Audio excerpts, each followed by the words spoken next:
વાણી વિલાસના કારણે ક્ષત્રિયોની નારાજગીનો અંત આવે એવું લાગતું નથી। રૂપાલાના વાણી વિલાસના કારણે ક્ષત્રિય સમાજમાં ઘણો આક્રોશ ફેલાઈ રહ્યો છે। ક્ષત્રિયોની માંગણી ફક્ત રૂપાલાની ટિકિટ ન મળવી જોઈએ, પણ જાડી ચામડીના આ રાજકારણીઓને કોઈ ફરક પડતો નથી।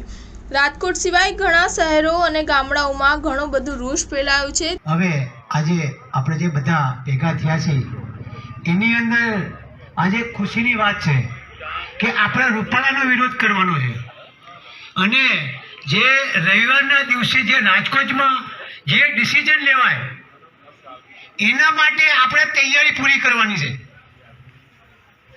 રાજકોટ આજે જે 14 તારીખે સંમેલન થવાનું છે એની અંદર હવે શું ડિસિઝન લેવાય એના પછી 16 તારીખે એને જ્યાં ફોર્મ ભરવું અહીંયા ભરે તાકાત પછી આપણે બતાવવાની છે। એક રેલી યોજાય અને પછી ત્યાં કુળદેવી મંદિરમાં સામૂહિક મહાઆરતી કરીએ કે જે લોકો આપણા સમાજ વિશે આવા હેલ્પફુલ નિવેદનો આપે છે બેન દીકરીઓ વિશે।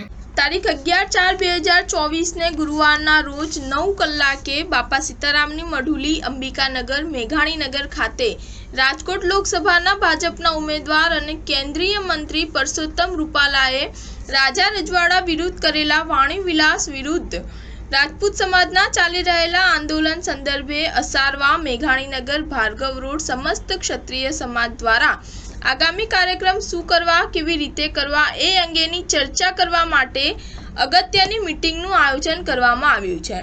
અસારવા શાહીબાગ અને મેઘાણીનગરમાં રહેતા રાજપૂત સમાજના તમામ આગેવાનોને વ્યક્તિઓને પધારવા હાર્દિક આમંત્રણ છે।